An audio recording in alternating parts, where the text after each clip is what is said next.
Everybody, and welcome to my TNA Impact Wrestling review, or I guess whatever is theme tonight will be the Hardcore War, as we kicked it off with this whole Team Angle versus Team Eric Young feels, or something like that's gonna happen. I guess it's like some type of 6-on-6 battle, and Kurt Angle came out and kicked off the show and came out with Sergeant Chris Melendez.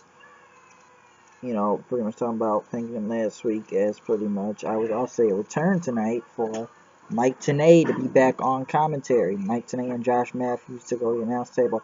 I said it before, it was about they needed Mike TNA back on commentary, and I'm glad they finally did that. Let's hope it stays permanent like this, and we can keep TNA. I know Taz is gone, and that's unfortunate, but I'm glad they had somebody to be on there, Josh Matthews, and they got Mike TNA to be on commentary. So I am very happy that he's back on there. Um, we talked about what happened last week with the world title and how Eric Young had the BBC with him, but Angle talked about Melendez and he was going to be one of his teammates tonight for the Battle Royale.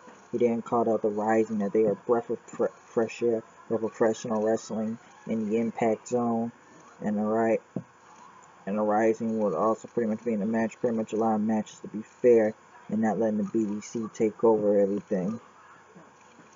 As Drew pretty much talked about Kurt Angle, he's one of the great, sound like he fights tooth and nail for the sport of professional wrestling, he says.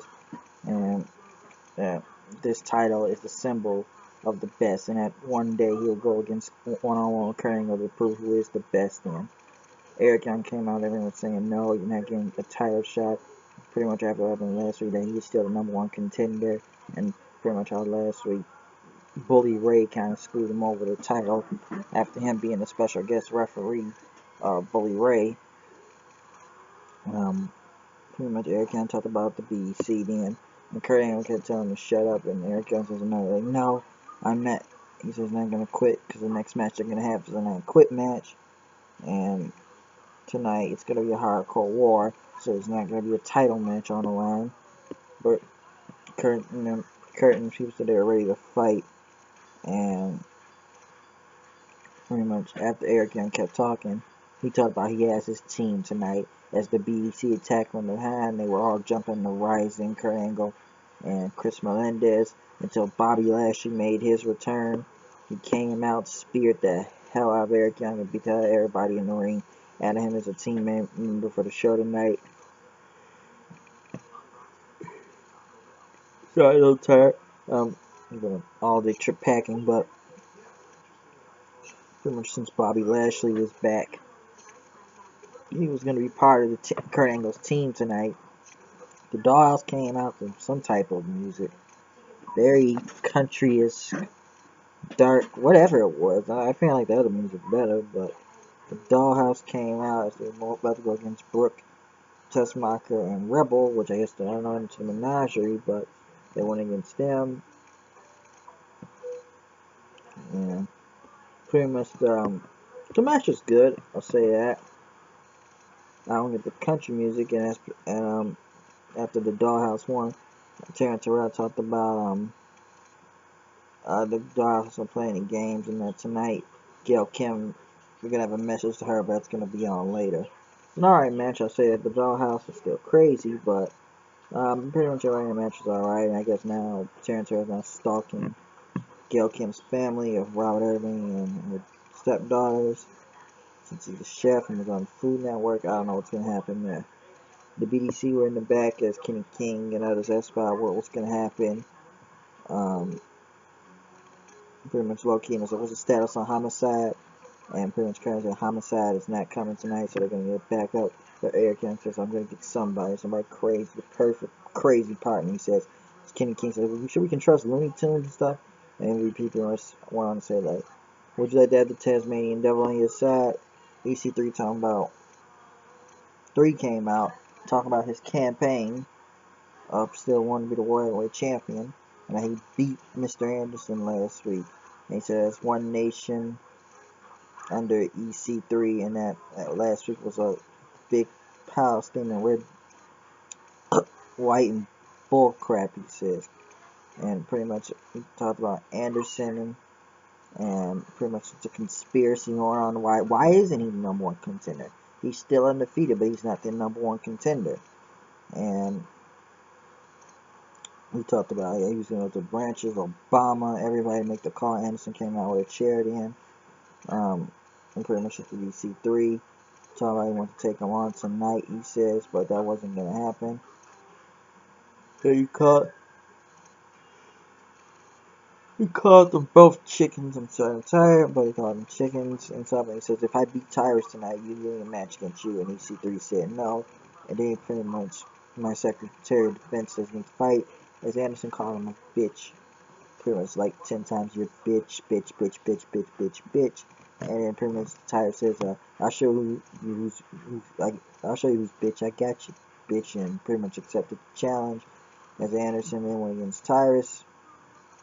Pretty much the match went on. EC3 tried to get involved, but they kicked him out as Anderson pretty much was playing possum. He got up and took out Tyrus with the mic check, and pretty much calling him a bitch again, bitching had nothing to say, and pretty much went his whole Mr. Anderson. I guess Josh Matthews is now trying to take EC3 side, and Mike TNA is just questioning him. He's joining the bandwagon and that. We talked about the barbecue for the Discovery Destination America Discovery show. As Magnus came out, somebody wanted to fight James Storm. Now he was scratching a million guitars over his head because he was a sick son of a bitch, and that everybody in the back, the boys know everybody what he is, and he's gonna beat the crap out of Storm. But Abyss came out talking about you attacking my leader, and there will be consequences to pay. And pretty much they brawl with each other or some type of match, as they pretty much use the barbecue stuff for the Destination Discovery Channel thing, throwing in the ring, using the stuff as weapons, hitting each other with barbecue plates and stuff. And pretty much Magnus was able to get the tongs in and grab Tyrus by the nuts. Manic tried to help him, Manic couldn't do nothing, he pretty much got side slammed in. So he did that. And pretty much when Magnus had the upper hand, Koya pretty much came out with the stick and hit Anderson in the back hit Magnus in the back as pretty much Abyss hit him with a choke slam, win the match for the I guess whatever the match was for Abyss or the Revolution or something. It was just a brawl. So I don't know what's gonna happen with there. So they really are putting a lot with this Discovery or whatever promotion, especially using the barbecue stuff. The Wolves went against the Dirty Heels in the best of 5 series for the Tag Team Champions, which are once again, the first match was really great, and I'm sure this whole series will be, as the Wolves pick up the first one with a roll-up from Bobby Roode, winning the match with a surprise 3 count. So it was a good match, and I hope to see for the next 4 weeks how this best of 5 series goes out. But the Wolves have the first win right now. That was pretty much the best of 5 series. But the only best of 5 series I really know from TNA at the time was the Guns versus Beer Money to see what the best tag team, so that's going to happen. The Rising was in the back, as Eli Drake was not going to be part of the match, but Eli Drake said, yeah, it's good, but pretty much they talking about it was going to be dominant tonight. Kurt Angle and his team and take out Eric Kim. The Dolls pretty much did something about story time and everything. It's going to be story time in the Impact Zone. And it's coming up next.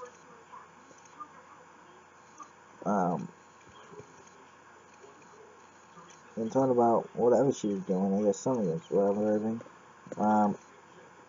Storm was in the back of mad at the Revolution. He sat around telling me he didn't want them to do what they did out there. Taryn Terrell pretty much came out to the crowd. Talking about a wrestler, we create fantasies and everything. She's more than that. And pretty much took pictures with Gail Kim's stepdaughters and everything. And she took out some clothes, there's some lingerie, I guess, trying to seduce Robert Irving and everything. Gail Kim said that's enough. You're making this personal. You need to stop. There's Marty Bell pretty much says, oh, why so serious to being a buzzkill? And pretty much Gail Kim said, I'm gonna take that sucker and shove it down your throat if you don't stop. It's Terrence Terrell pretty much tried to Gail Kim and everything. But Gail Kim wasn't going with it. Gail Kim pretty much beat the entire crowd out of all the 3 of the Dolls members. Like, no help, just beat them up. So it kind of made them look weak in a way. As she beat all of them. Jesse Goddard's went against Robbie E. Since the Bowman's allegedly broke up, Goddard kind of won the match, and Robbie E won the match like a few seconds with the crucifix. And in second, so let's go again. Give a minute, only last a minute. Let's do this again. He won the second round, Robbie E.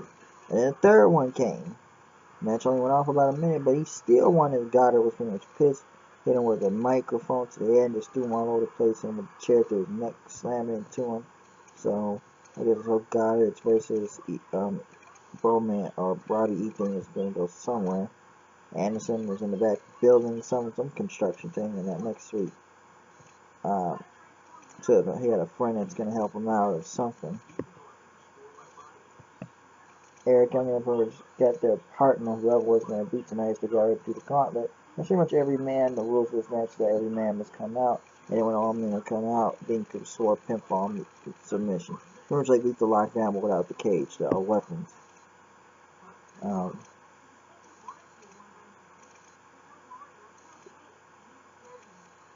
Sorry, yawning. Not yawn right there. Drew Galloway and Low-Key kicked off the match as they pretty much battled each other. Pipes, like swords, battling each other. Pretty much the next one was Kenny King, then Micah, then Eric Young, then Kurt Angle, then MVP, then Bobby Lashley. Pretty much was a good match, I'll say that. Pretty much everybody jumping all over the place, hitting each other's finishes.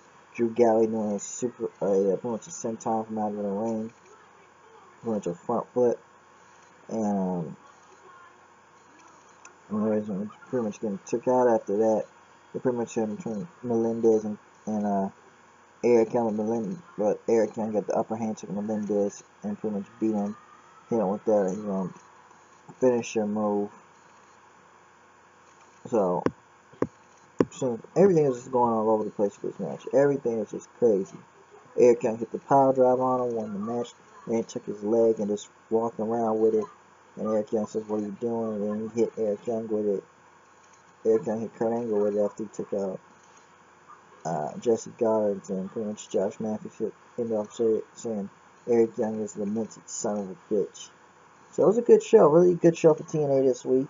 I was really mad at it. A lot of big things happened. Mike Tenay's back on commentary. Bobby Lashley is returned. So I said it was a little bit of some of a newsworthy thing. So once again, that's me, HWD. If any news and views, know what I do. We'll show you how to go. Been done this today, and I'm doing this review of TNA. See you guys later. Peace.